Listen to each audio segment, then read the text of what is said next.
Boa tarde, amados e amadas, trabalhadores, assistência da União Espírita Carlos Chagas, companheiros que estão começando a nos assistir, não sendo frequentadores da nossa casa, não tendo um vínculo de presença, mas estamos aqui.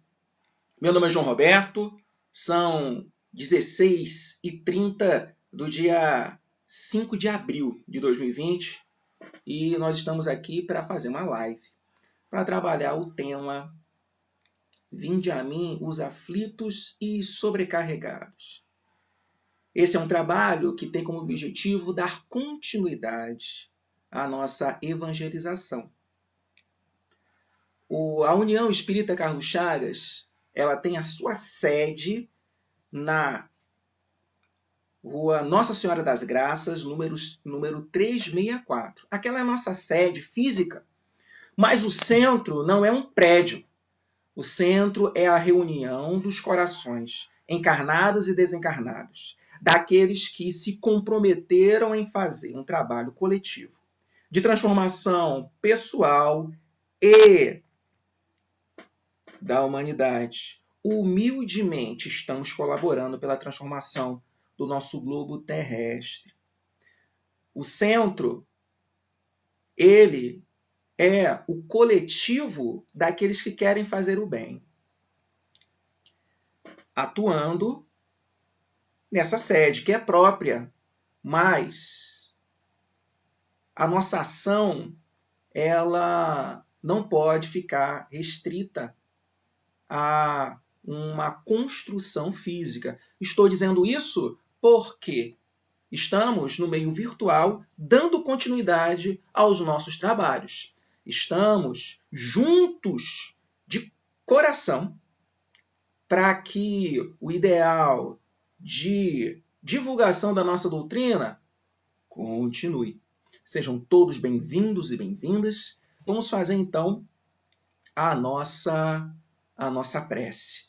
Agradecendo ao Senhor Jesus a oportunidade de, pelos caminhos da internet, nos reencontrarmos. Obrigado, Senhor, pelo desenvolvimento dessa tecnologia que nos oferece a oportunidade de distantes, a quilômetros, a milhares de quilômetros, em cidades diferentes, estados diferentes, países diferentes, falarmos da doutrina dos Espíritos, essa doutrina que nos consola, essa doutrina que sabemos que é o grande combustível para as almas que a abraçaram. Obrigado, Senhor, que nas nossas palavras nós sejamos auxiliados nos amigos espirituais, que de algum modo aquele que estiver ouvindo esse estudo possa ser tocado no mais profundo de sua alma. É o teu toque, Senhor.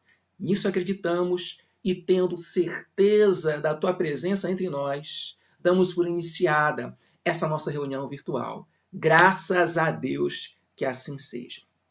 Queridos e queridas, nós, então, vamos fazer aqui esse nosso trabalho e eu quero começar fazendo uma pergunta. Na semana passada, nós fizemos um estudo de aproximadamente 40 minutos. Eu tenho uma dúvida se 30 minutos é suficiente para os nossos estudos ou se 1 hora fica melhor. Então, eu abro para vocês fazerem comentários e apresentarem os seus pontos de vista. Não me interessa fazer um estudo de 1 hora e vocês receberem de um modo arrastado, vocês acharem que é tempo demais. A sensibilidade hoje em relação ao tempo é diferente de antes da internet. Hoje tem gente que não suporta um vídeo que tenha mais do que meia hora. Então eu tenho essa dúvida. E gostaria de construir junto com vocês uma solução a fim de que todos nós possamos nos beneficiar da melhor maneira possível. Eu quero fazer um trabalho que seja realmente abraçado. Então, quero que vocês contribuam dizendo se preferem 30 minutos ou 1 hora. Essa é a minha primeira questão.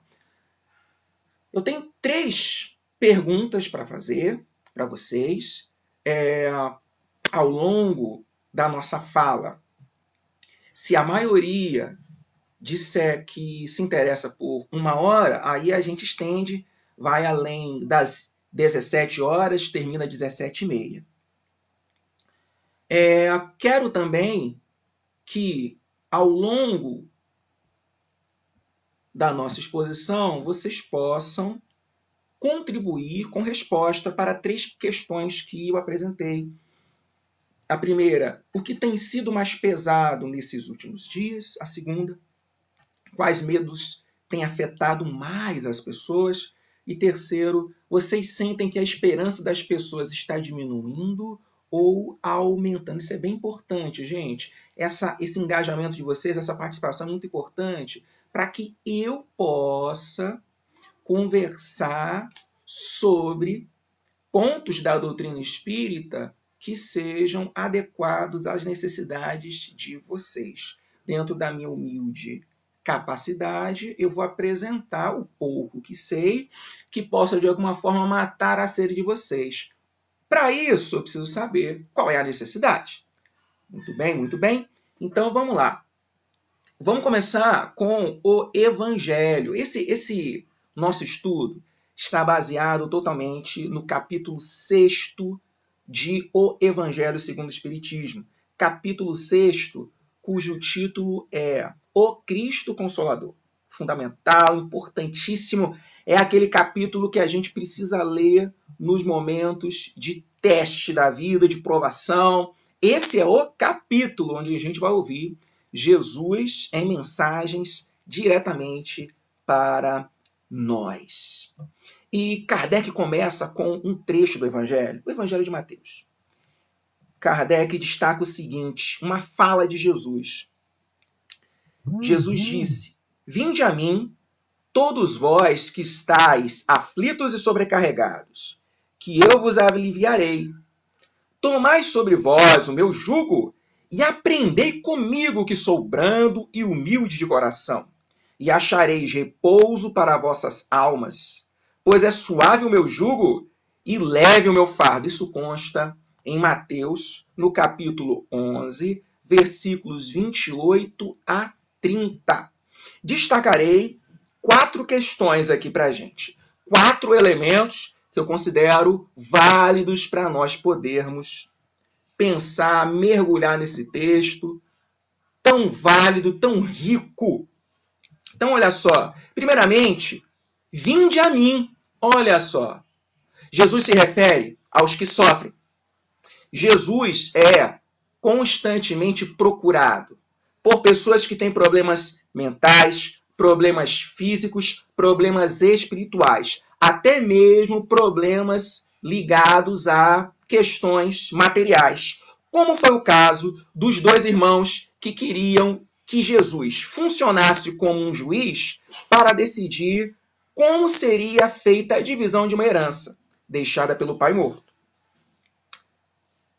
Então, as pessoas encontram Jesus para levar problemas e sair com soluções. Jesus, então, é abordado, é procurado por pessoas, muitas vezes, desesperadas. Vão pedir por si, vão pedir pelos filhos, vão pedir por filha, vão pedir por gente que considera que está morta. Jesus, então, lida com os sofredores a todo momento. E ele diz que é para que esses sofredores venham até ele. Vinde a mim. Quero destacar o seguinte, Jesus não fala, esperem que eu vou até vocês. Aguardem, deitados, sentados, onde quer que estejam, onde quer que estiverem, melhor dizendo, irei até vocês, não. Jesus diz, vinde a mim, ou seja, é preciso fazer esforços para ir até Jesus e conseguir o alívio.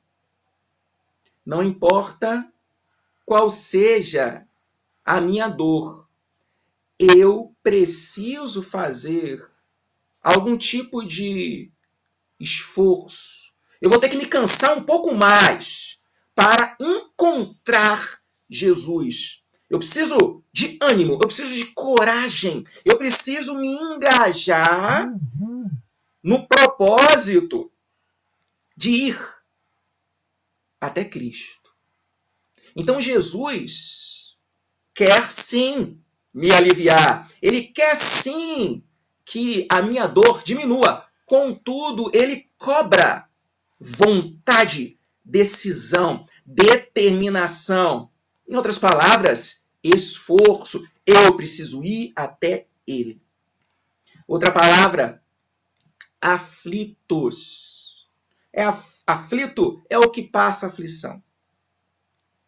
É aquele que tem desafios a resolver. Pode ser uma prova, pode ser uma expiação. No capítulo 5 do Evangelho segundo o Espiritismo, Bem-aventurados os aflitos é o título. Lá nós encontramos uma definição para prova e expiação. Prova é o desafio pelo qual o espírito passa, tendo como objetivo ter dificuldade na sua vida de encarnado para ascender. Então ele está olhando para o futuro. Então ele, no mundo dos espíritos, planeja passar por problemas e de antemão já sabe o que ele deve fazer para superar as dificuldades, tendo como objetivo crescer espiritualmente, ascender.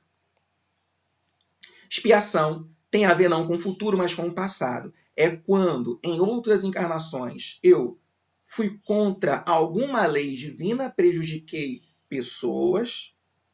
Na encarnação em que eu fiz o mal, eu não tive como me reajustar com a lei divina, eu não tive como reparar o mal praticado, então eu vou precisar reencarnar, encontrar as pessoas que foram pelas minhas mãos prejudicadas, para que juntos possamos passar por experiências de acerto com a lei. Expiação. Kardec diz, de modo geral, entre os encarnados da Terra, quem está em provação passa pela dificuldade sem reclamar. Quem está em expiação passa pela dificuldade se lamentando, reclamando de uma forma, muitas vezes, de rebeldia contra Deus. Aflitos, então, somos tanto na provação quanto na expiação. Tanto precisando resolver situações do passado, quanto dando conta de uma construção de um futuro espiritualmente melhor.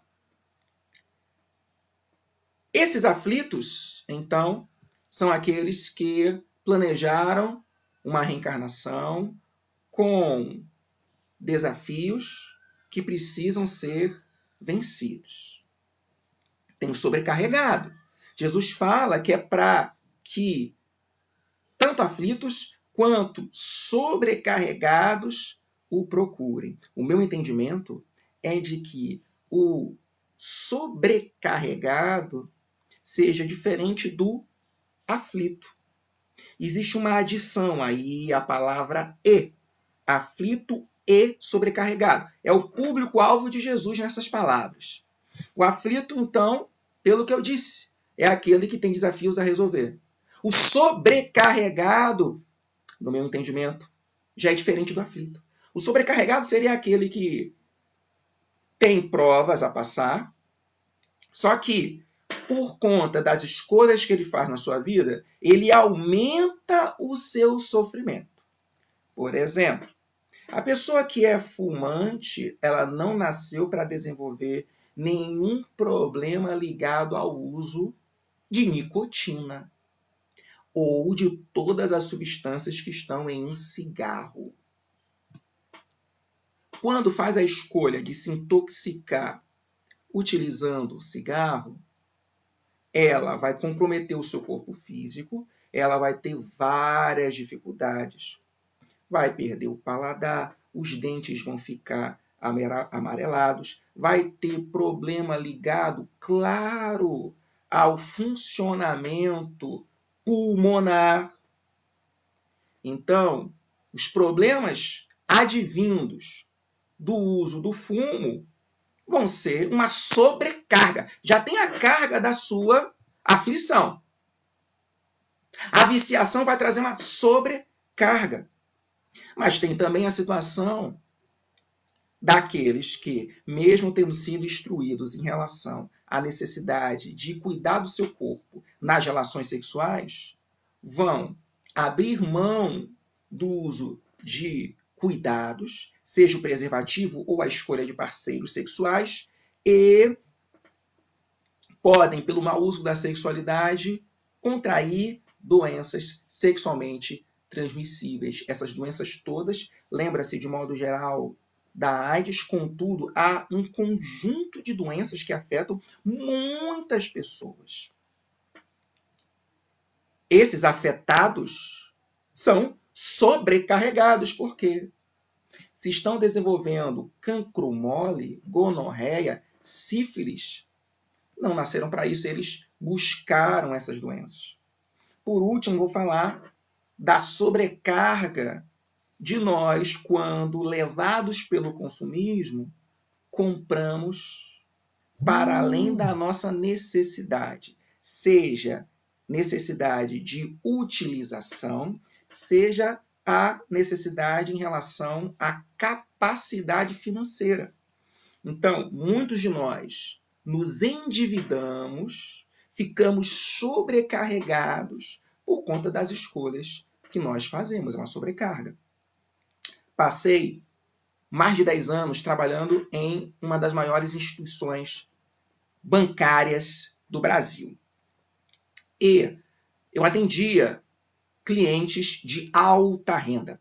Uma oportunidade, eu tive a chance de atender um médico. Esse médico, na época, servia ao Exército e ele tinha também outros trabalhos. Trabalhava em clínicas, trabalhava em UTIs. Muito bem. Esse médico ele tinha uma situação confortável economicamente. Ele morava em um bairro da Zona Norte e chegou certa vez no atendimento do meu banco, veio a mim, sentou à minha frente, dizendo que queria fazer um financiamento. Isso já tem um bom tempo. Era para a compra de uma casa no valor de mais de R$1 milhão. Na época, hoje, é muito dinheiro. 1 milhão, há uns 5 anos atrás, era mais dinheiro ainda. Muito bem, fiz os cálculos, descobri que ele já tinha uns 3 financiamentos. E ele tinha uma casa própria, na qual morava, na Zona Norte, e queria comprar, então, uma outra residência. Ele sairia da Zona Norte e iria para a Barra da Tijuca. E aí, quando eu fiz os cálculos, eu disse para ele que o nosso sistema não permite liberar para o senhor esse financiamento. Ele ficou alegre, satisfeito, aliviado. Impressionante.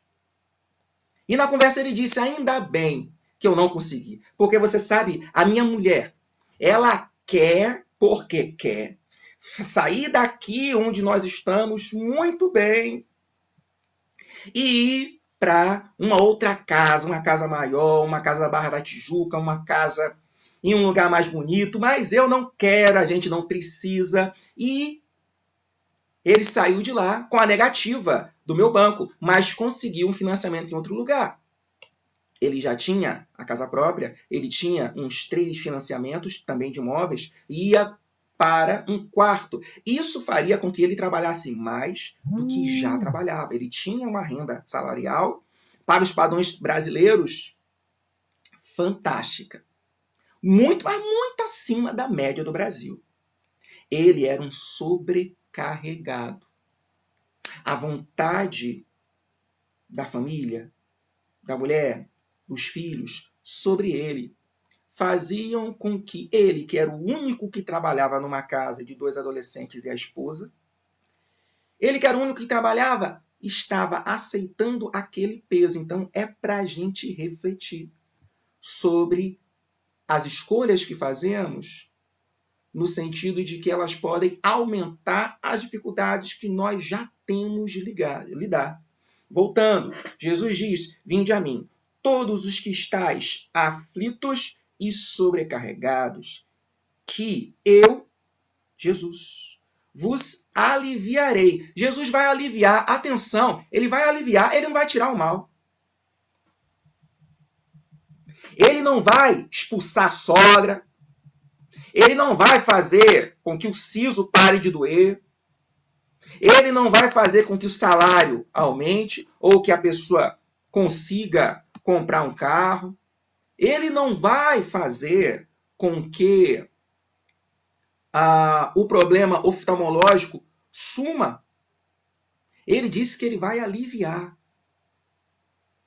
Ele não pode, na condição de mestre, retirar as tarefas que nós, os alunos, precisamos para nos desenvolver no coração e na mente. Então ele vem aliviar. Muita atenção em relação a isso. Jesus não veio ao mundo para fazer com que nós deixemos de passar por situações difíceis. Existem aquelas situações difíceis, no caso da sobrecarga, que nós procuramos por conta de egoísmo, por conta de orgulho. Mas existem aquelas dificuldades que são planejadas no mundo dos espíritos. Em relação a essas, ele não vai retirar da gente, porque nós precisamos. Fomos nós que pedimos no mundo dos espíritos. E ele termina dizendo: suave é o jugo e leve o fardo. Jesus, então, está chamando a atenção para a necessidade de nós observarmos a lei mais importante, que é a lei de amor e caridade. Assim Kardec nos explica nesse capítulo 6 do Evangelho Cristo Consolador.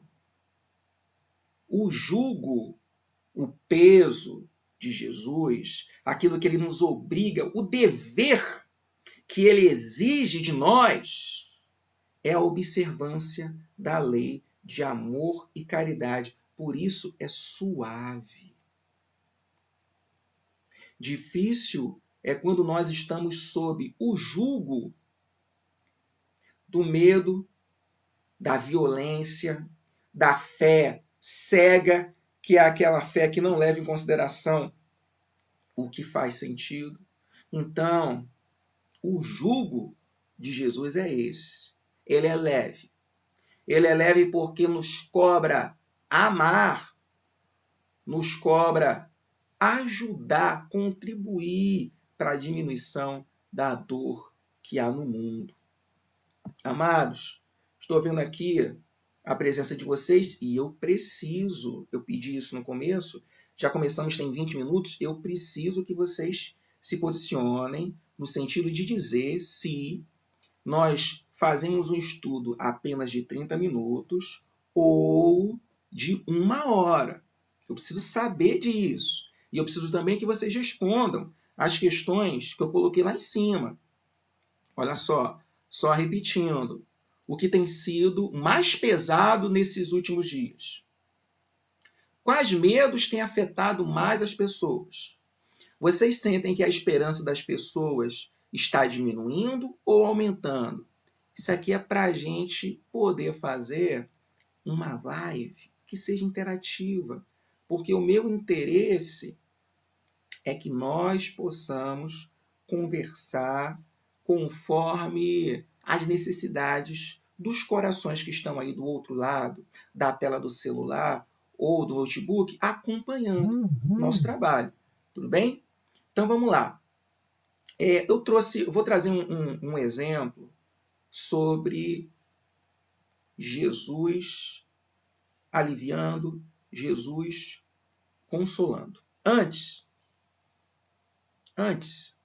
a gente vai ver uma passagem também lá do Evangelho segundo o Espiritismo, no capítulo 6, um momento em que Kardec pega um trecho de João Evangelista e reflete sobre o Consolador. Olha o que João escreveu. Jesus disse: se me amais, guardai os meus mandamentos, e eu rogarei a meu Pai, e ele vos enviará outro Consolador, a fim de que fique eternamente convosco o Espírito de verdade, que o mundo não pode receber, porque o não vê e absolutamente o não conhece. Mas quanto a vós, conhecê-lo-eis, porque ficará convosco, estará em vós. Porém, o Consolador, que é o Santo Espírito, que meu Pai enviará em meu nome, vos ensinará todas as coisas e vos fará recordar tudo o que vos tenho dito. Isso consta no Evangelho de João, no capítulo 14, versículos 15 a 17 e 26. Vou trazer uma história para vocês aqui de um homem relativamente jovem. O ano é 1858, 1859, França, Paris. Joseph Perrier era um rapaz que encontrou o amor da sua vida, casaram. No momento ainda do início desse casamento, só flores, nenhum problema grave. Só que a esposa, antes mesmo de engravidar, antes do primeiro filho, a esposa adoece. Essa doença não tem cura, ela morre. Joseph Perrier fica totalmente aturdido, totalmente derrotado. Ele não tinha uma religião que pudesse dar algum tipo de auxílio para ele. Ele entra naquela fase em que os estudiosos do luto hoje em dia falam, aquela fase que diz respeito à pessoa se isolar e perder totalmente sentido para as coisas da vida. Ele começa a chegar atrasado no trabalho, ele é despedido. Há um rio em Paris, que é o rio Sena, há uma ponte. Ele passava por aquela ponte, às vezes, parava, olhava para baixo e pensava: eu não sei nadar. Me jogar daqui seria uma boa maneira de me matar. A ideia da morte vai rodopiando na cabeça de Joseph Perrier durante alguns dias. Até que no máximo da sua aflição, sozinho, vencido pelas circunstâncias, desesperado, não vendo a possibilidade da dor diminuir, porque a mulher não poderia voltar, porque a vida dele não poderia ser diferente daquilo que a vida real estava apresentando para ele, o Joseph Perrier se decide em se jogar da ponte do rio Sena. Ele, então, tendo na cabeça o plano, vai até, numa noite, ele vai até a ponte. A ponte não é totalmente iluminada. Ele para em um ponto relativamente escuro. Coloca uma das mãos sobre o parapeito da ponte. Seu coração está confuso. Bate de um jeito que só o coração de alguém que planeja o suicídio conhece. Ele coloca a mão no parapeito, sente um frio e quando ele vai fazer algum esforço para pular, eis que a mão dele bate em um objeto estranho que cai no chão e faz um certo barulho. Só havia ele ali, ao eco daquilo que bate no chão, ele fica irritado. Aquilo, de alguma forma, faz com que ele desperte.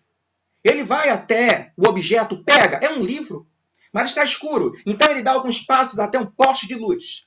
Abre o livro. Le Livre d'Esprit. O livro dos espíritos. Ele nunca tinha ouvido falar sobre espiritismo. Então ele abre a edição de 18 de abril de 1857, a edição que tinha aproximadamente 500 perguntas. Ele, então, na primeira página, lê a seguinte frase: esta obra salvou a minha vida. Leia com atenção e tenha bom proveito. Assinado A. Lohan. Estranho aquilo. Mas, de alguma forma, Joseph Perrier abandona temporariamente a ideia de tirar a própria vida. Ele leva o livro para casa. Ele começa a ler. E a partir das primeiras perguntas, ele começa a ficar mais calmo, na medida em que grandes questões que abalavam seu coração, por que o sofrimento, a justiça divina, se Deus existe, se existe vida após a morte, por que pessoas justas sofrem, por que pessoas amadas morrem. Ele começa a mergulhar naquele livro estranho, estranhamente deixado para ele.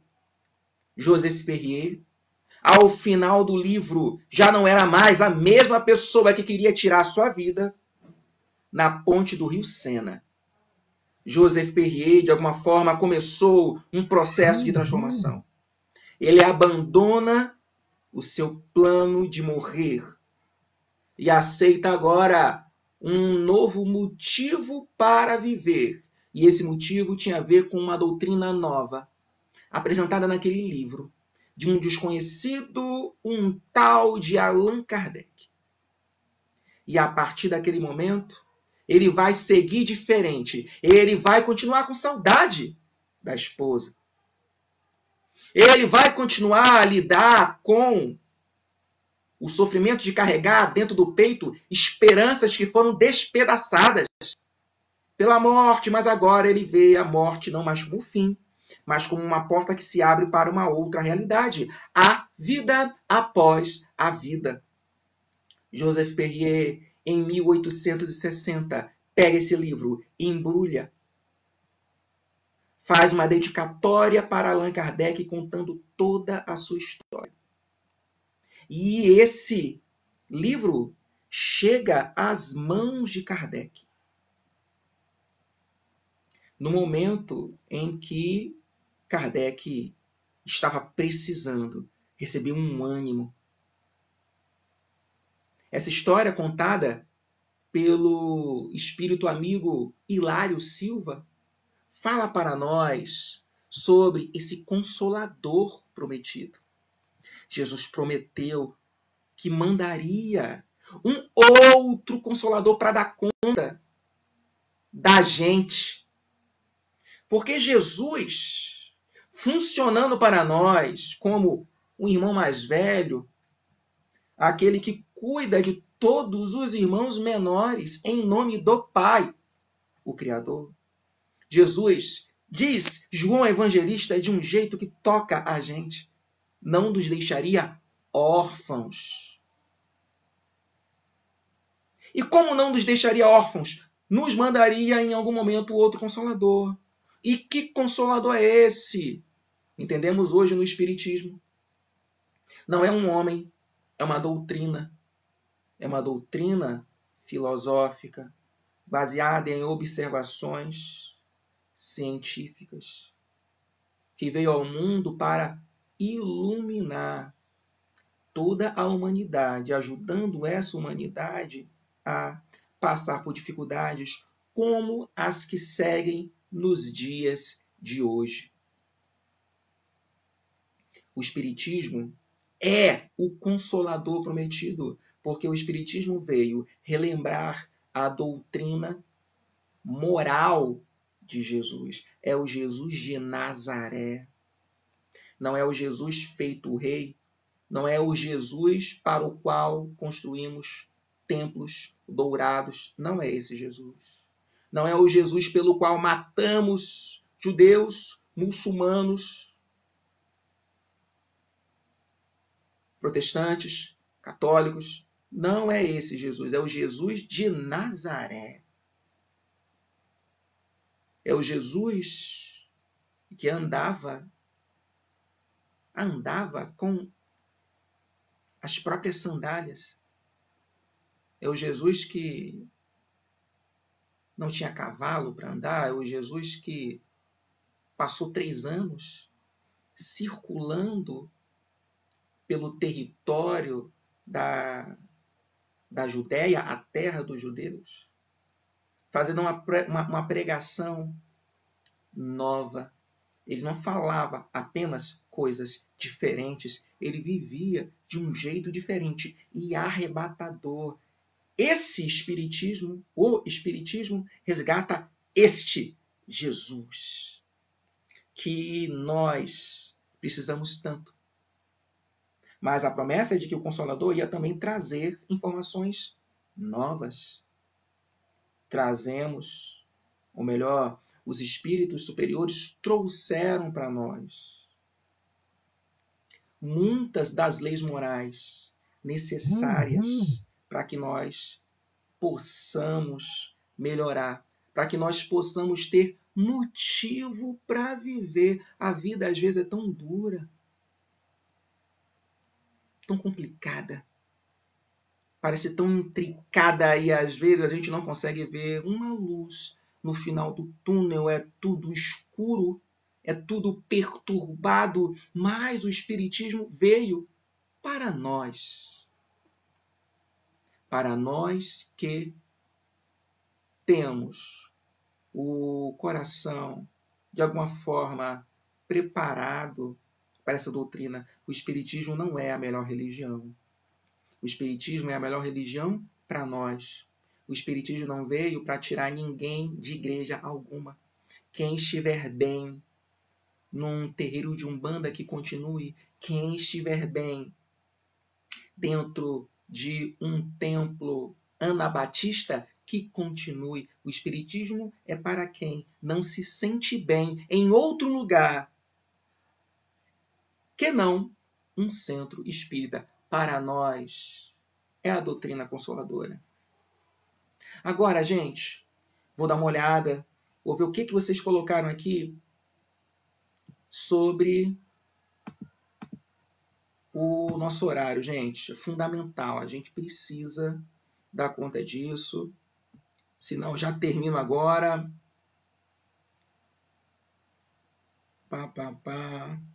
Olha, eu vou dar uma olhada aqui nos posicionamentos sobre o tempo, tá? E depois eu vejo a contribuição de vocês com as respostas.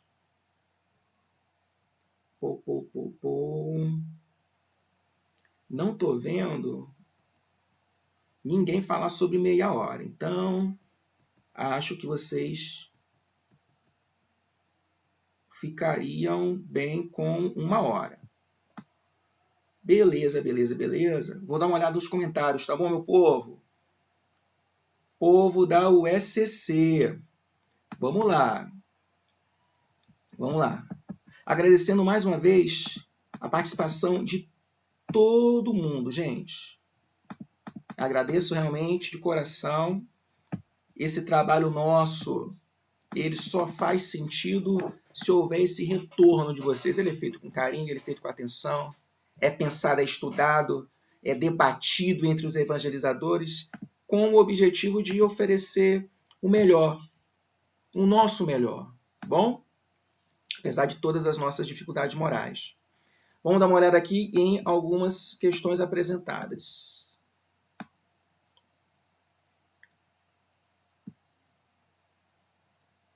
Alessandra, sobre os medos, os maiores medos.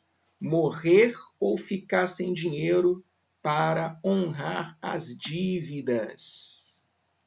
Realmente, esse aqui é uma das questões, né, que tem aparecido. A doença, a morte e a questão financeira. A gente sabe que não se sofre, eu já falei isso, se eu não me engano, na semana passada, talvez, que em situações como essa, pelas quais nós estamos passando, as pessoas não sofrem da mesma forma.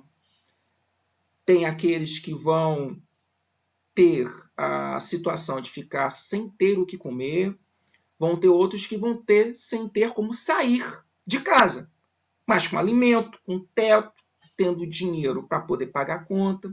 Particularmente os servidores públicos, por enquanto, têm essa garantia de que o seu salário vai continuar a ser depositado em sua conta nas datas de sempre. Então, nem todos vão sofrer da mesma forma. Mas, em relação àqueles que estão sofrendo ou na iminência de sofrer com desequilíbrio financeiro, realmente é um grande medo. E por mais complicado que seja, e esse é o teste, seremos observados por Deus em relação a como nós vamos lidar com a situação. Sempre lembrar que nós temos anjo de guarda, que cada pessoa debaixo do nosso teto tem um anjo de guarda. Vamos orar, gente. Pedir ajuda, pedir o amparo necessário para que a gente possa ver. No Evangelho, nós temos vários momentos em que Jesus faz curas. E eu separei uma, que é a chamada cura do cego de Jericó.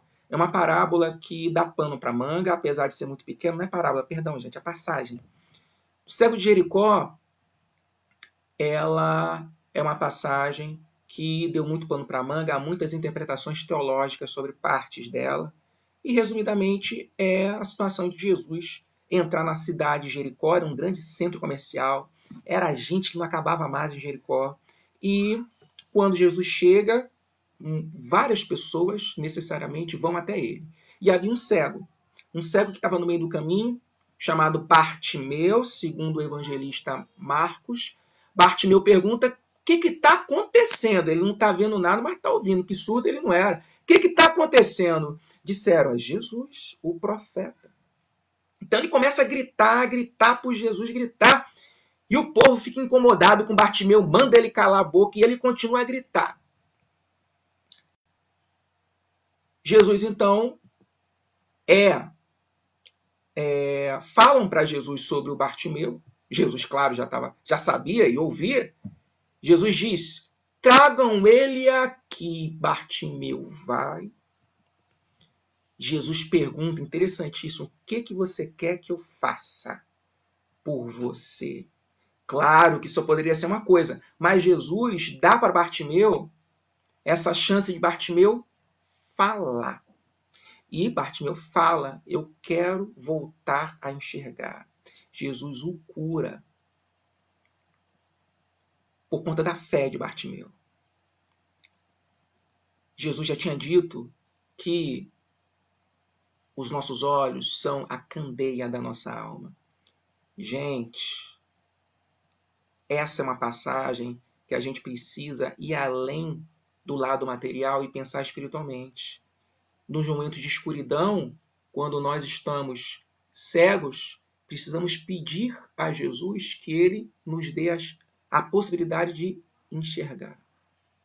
Então, que nós possamos, nas nossas preces, nos momentos em que tudo é escuro, que a gente possa pedir: Senhor, abre os meus olhos,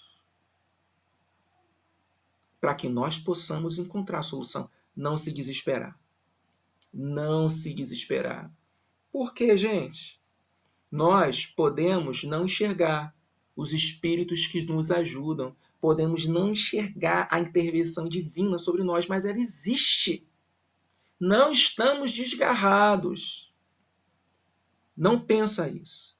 Estamos sendo observados. Não só observados, mas cuidados. Vamos lembrar da parábola da ovelha perdida. Em Lucas capítulo, deixa eu ver aqui, Lucas capítulo 15. Só um instante, gente, uma cola minha aqui. Lucas capítulo 15. do versículo 1 a 7, Jesus fala: qual homem, tendo 100 ovelhas, se perder uma, não vai guardar as 99 e procurar aquela única que se perdeu? Jesus se compara a esse pastor. Em outra oportunidade, Jesus fala: eu sou o pastor das almas. Olha, se você se perder, Jesus vai ter como objetivo espiritual o teu resgate. Tenha certeza disso. Valemos muito para a divindade.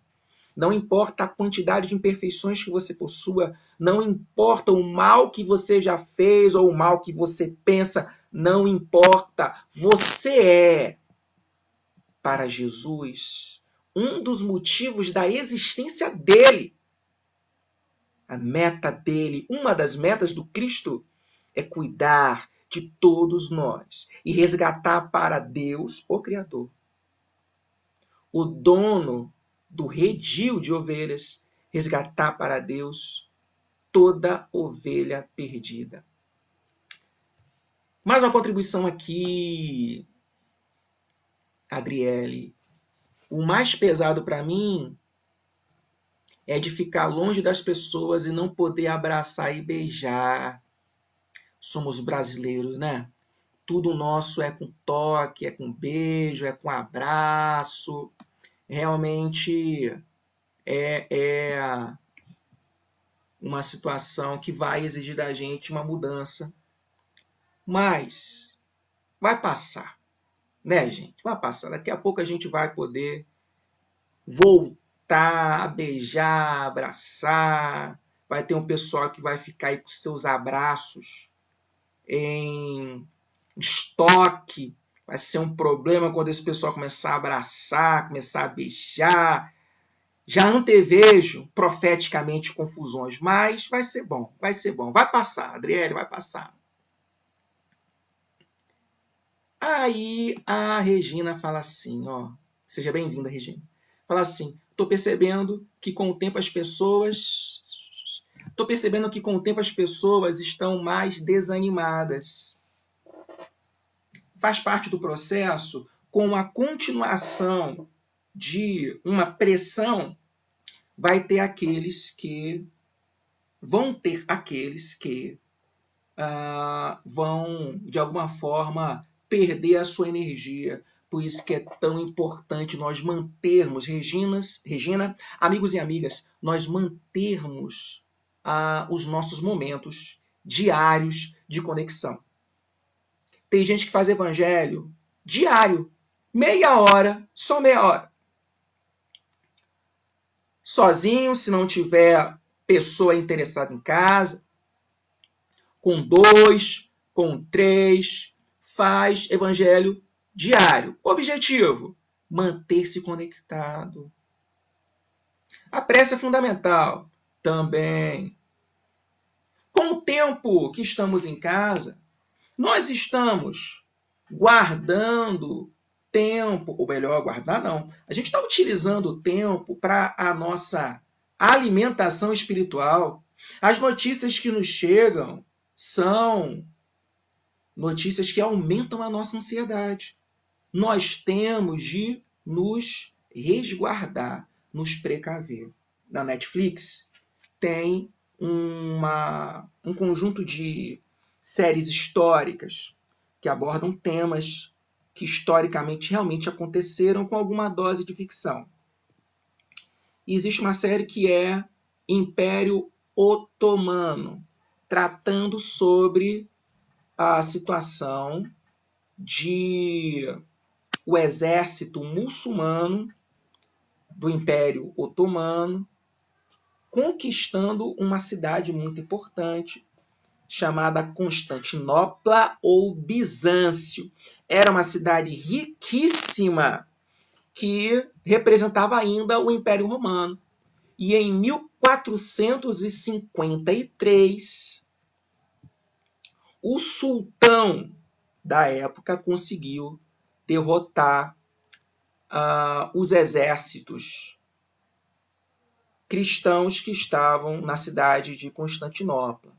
Essa cidade era muito bem resguardada porque ela tinha vários muros de proteção, anéis que ficavam em torno da cidade. Vários anéis, se não me engano, 3 ou 4. Então, com canhões, com uma artilharia pesadíssima, não se conseguiu entrar, não se conseguiu derrubar esses muros. Trago isso como metáfora para nós. Quais são as proteções espirituais que nós estamos criando em torno de nós, como esses muros que resguardavam Constantinopla, evitando que, no nosso caso, o medo, a aflição, a desesperança chegue rapidamente até nós. Precisamos, então, nos cercar. E uma das estratégias é sempre a boa leitura, a prece, a música elevada de qualquer religião, aquela música que realmente nos toca, fundamental. Fundamental. Alternativas simples, tranquilas, baratas nesse sentido, que nós precisamos utilizar. Vamos ler mais algumas coisas aqui? Adriele de novo. Medo, perder alguém que amo. É uma coisa que a gente sempre trabalha, né? Ou melhor, deveria sempre trabalhar a questão do medo em relação à desencarnação dos entes queridos. É uma coisa que a gente precisa sempre lutar pela sobrevivência e a boa sobrevivência dos outros, mas trabalhar com a ideia de que é da natureza que uns chegam e outros se vão. Não significa ser indiferente, não significa desprezar ninguém, nada disso. Mas quando o Espiritismo diz que existe vida depois da vida, é para nos ajudar a, desde já, pensar sobre essas questões, independente de Covid-19 ou não. É uma agonia que volta e meia ronda o nosso coração, mas o Espiritismo, como Consolador Prometido, para nos ajudar a lidar com isso. Mais comentários? Alessandra Mendes, a amada Alessandra Mendes de novo. Ela trouxe aqui as perguntas, tá? Colocou as perguntas. Vamos ver mais algumas contribuições. Alessandra, Vânia. A Vânia, legal, Vânia, sua contribuição aqui. O mais pesado é ficar distante. Muito bom. A Ana, grande Aninha, beijaço, Aninha. Longe da família, irmãos e ter que... Longe da família, amigos e ter que depender das minhas filhas para fazer as coisas, para não poder ficar na rua sozinha. Ah, Aninha, vai passar, Aninha. Vai passar, vai passar. É um momento, gente, particularmente aqueles que estão no grupo de risco, de humildade. Pensa bem, você está dependendo de outras pessoas, nada fácil, nada agradável. É ruim, mas é o quê? Experiência de humildade. Estamos aprendendo na dificuldade a trabalhar essa humildade. É aprendizado, tudo é aprendizado para a gente. Tudo é aprendizado para a gente. Vamos lá, gente. Ananda, beijão, Ananda. O mais pesado é a incerteza de quando isso tudo vai passar. A gente não sabe quando vai passar, mas olha, vai passar. Vai passar. Gente, tá ruim, tá difícil, tem gente morrendo, tem gente adoecendo no mundo todo, mas, gente, vamos parar um pouco e pensa do ponto de vista histórico. Povo, olha só. Quando houve uma doença complicadíssima assim, há tempos atrás, como o Ebola, a doença do Ebola ficou restrita à África e esquecida. desconsiderada pelos centros de produção de medicamento. Ninguém ficou interessado em cura para o ebola, tratamento dos africanos e africanas. Ninguém deu bola. Infelizmente, provando como que no nosso mundo civilização rima com egoísmo. Somos, como dizem os espíritos, povos no máximo esclarecidos, mas para os espíritos nós não somos civilização. Porque em uma civilização, segundo os espíritos, lá no livro dos espíritos, não se passa fome. Irmão ajuda irmão. Quem tem um pouco mais, ajuda quem tem um pouco menos. Quem tem muito mais, ajuda quem não tem nada. Diferente dos casos de ebola, diferente do caso da peste negra, quando, no final da Idade Média, 1/3 da Europa morreu. Diferente da gripe espanhola, que em 1918 espalhou pelo mundo todo, inclusive pelo Brasil.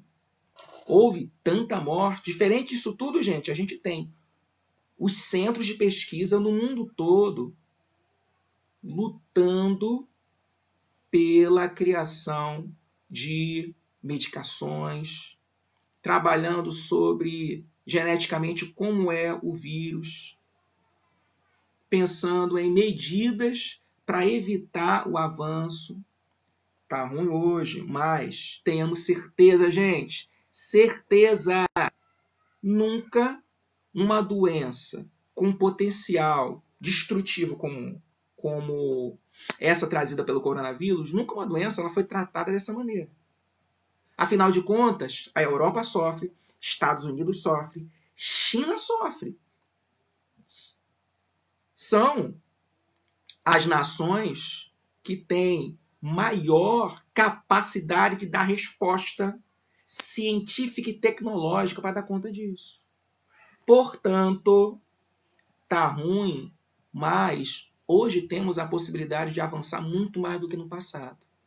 A gente não sabe quanto tempo vai demorar, mas vamos esperar orando. Com calma. Vamos esperar orando. Vamos esperar orando. Significa não fazer nada? Nada disso. Mas é ter calma. Ter calma para nós não perdermos o fruto dos nossos esforços. Fundamental isso. Então a Bárbara aqui dividindo com a gente. Olha só. Tem sido difícil ter de fazer o rodízio no trabalho, na véspera de ir ao centro, tenho ansiedade, pouco durmo. Não sei se temo mais o contágio ou a insegurança, que aumentou muito os assaltos no centro da cidade. Estou vendo muitas pessoas perderem a esperança, em grande parte pela demora do governo em liberar o auxílio, parte pela quarentena, parte da liberdade circular. É um momento muito grave nosso. Mas a gente precisa, lembra lá da cidade de Constantinopla, a gente precisa construir em torno de nós proteções. Por que é importante o uso no automóvel do cinto de segurança? Porque você não sabe o momento que você vai precisar. Você pode nunca sofrer um acidente ou sofrer um acidente quando você menos esperar. O nosso cinto de segurança é a nossa fortaleza espiritual. O que está te segurando? O espiritismo está funcionando para você como cinto de segurança, amortecendo aquele airbag que vai evitar que você espatife o crânio no painel do carro ou no volante. O espiritismo está aí para diminuir o impacto das dores. Então, vamos utilizar o espiritismo para isso. Obrigado pela colaboração, Bárbara. Joana, o pior para mim é não saber quando isso vai acabar. Também já foi falado. Acho que devido a ações de ajuda, as pessoas estão mais esperançosas, sim. E meu medo E meu medo são vários, mas procuro me blindar deles. São muitos os medos, mas procura se blindar. Importante. Por quê? Há o medo saudável e há aquele medo que não vai nos ajudar. O medo, no sentido de preservação da própria sobrevivência e dos seus, importante. Até os animais têm esse medo. Mas a gente precisa evoluir para aquilo que a Joana de Ângeles chama de consciência responsável. Então, nós temos a consciência responsável daquilo que pode acontecer conosco, tendo muito cuidado com a ansiedade. Vamos ver. Mais alguma coisa aqui? Mais.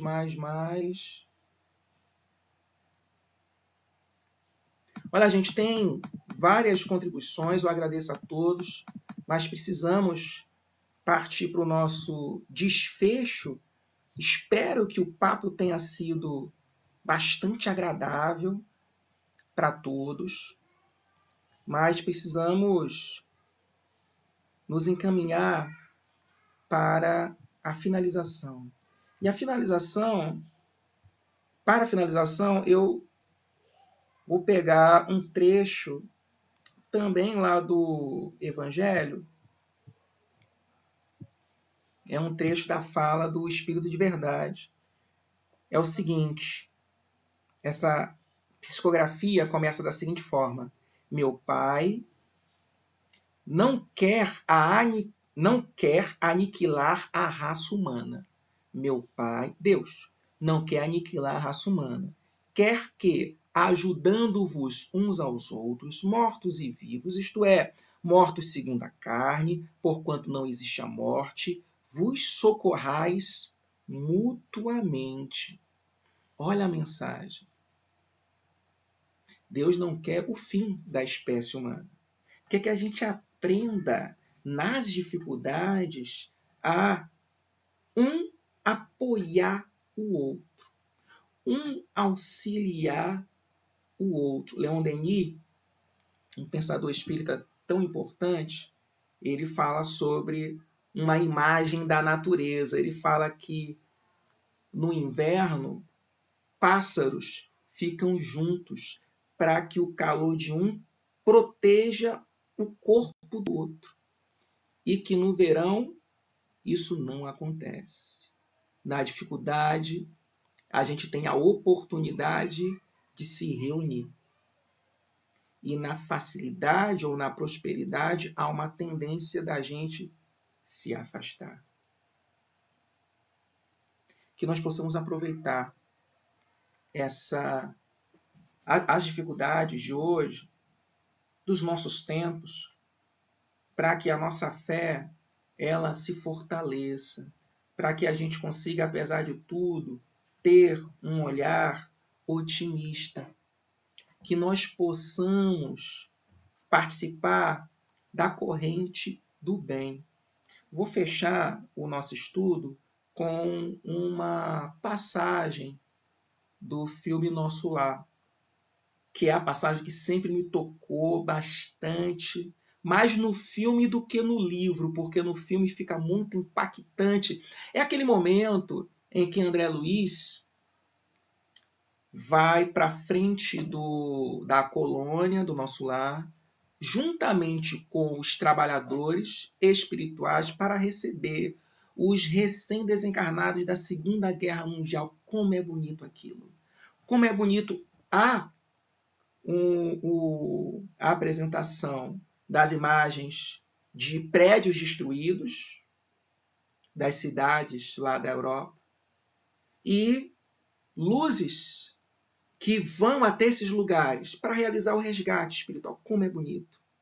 Quando você vê cidades destruídas, como a Síria e as suas cidades históricas, que foram constantemente apresentadas durante o auge da sua guerra, você pode ver apenas o lado material da destruição, mas nunca esqueçam. Existe o lado material e existe o lado espiritual. Nós não temos ideia de toda a movimentação dos amigos espirituais para resgatarem espíritos, tirarem os espíritos dos corpos que estão debaixo de escombros, porque esses espíritos superiores, eles não se cansam de fazer o bem. Na questão 495 do Livro dos Espíritos, nós temos uma passagem comovente. Kardec pergunta sobre os anjos de guarda e os espíritos respondem que o nosso anjo de guarda, ele não nos abandona jamais. Ele estará conosco, nos observando nos antros de vício, nas prisões, em qualquer lugar. Nós estaremos com esses espíritos que temos de aprender a ter em relação a eles um sentimento paternal ou maternal. São, de alguma forma, pais e mães adotivos que nós temos, que nós possamos conversar com eles nos momentos de maior dificuldade, quando tiver mais difícil, quando tiver mais complicado. Se fecha no quarto interno. Conversa com o teu anjo. Ninguém te conhece melhor que o teu anjo. Ninguém. Conversa com o teu anjo. Abre o coração. Pode falar que ele sabe. Está muito difícil. Está demais. Eu não aguento. E o teu anjo vai fazer com que você lembre do bom pastor. Daquele Senhor que se comprometeu a não perder nenhuma ovelha. Ninguém será perdido. Ninguém será desassistido. É nas lutas da vida, amados e amadas, que nós sentimos as mãos de Deus. Mas isso tem que ser desenvolvido. Não se sente as mãos de Deus de uma hora para outra. A gente tem que desenvolver essa sensibilidade. Não estamos só. Vamos imitar o exemplo de Joseph Perrier e, ao invés de, no momento desesperado, pular, não. É pegar essa doutrina e fazer com que ela seja vida da nossa vida. É fazer como o cego Bartimeu, que não enxerga nada, ele não enxerga nada. E ele pede que eu veja. Então, vamos pedir isso. Vamos pedir para ver.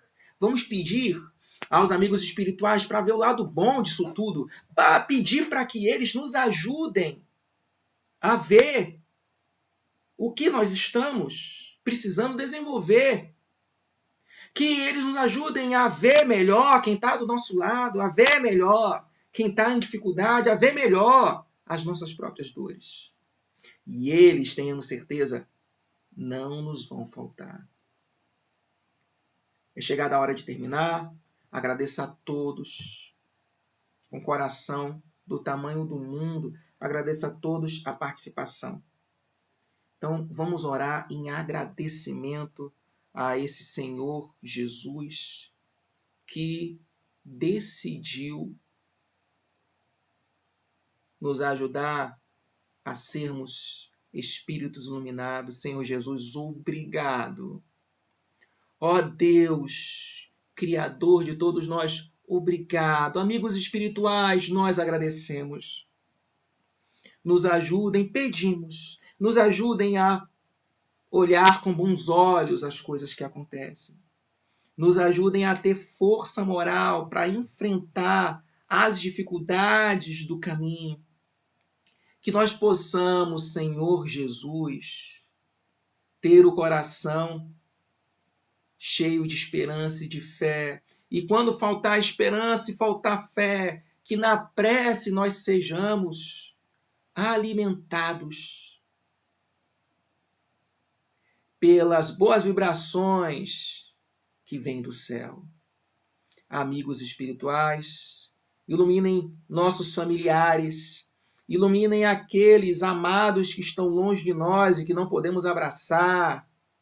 Nos ajudem a termos menos medo e mais fé. Nos ajudem, amigos espirituais, a não ter medo do barco afundar diante das ondas, que nós possamos ter olhos de ver Jesus que vai à frente e que manda a tempestade se acalmar, que nós possamos também nos acalmar. Senhor Jesus, dá ordem para que os ventos fortes, os relâmpagos dentro de nós se acalmem. Nos ajuda, Senhor. Abençoa nossos vizinhos, nossa rua, nosso bairro, nosso estado, nosso país, nosso mundo. Cuida dele, porque ele foi dado por Deus ao Senhor, a fim de que todos os bilhões de encarnados e desencarnados possam se desenvolver rumo à luz de Deus. Em teu nome, Senhor Jesus, damos graças, agradecemos. Graças a Deus.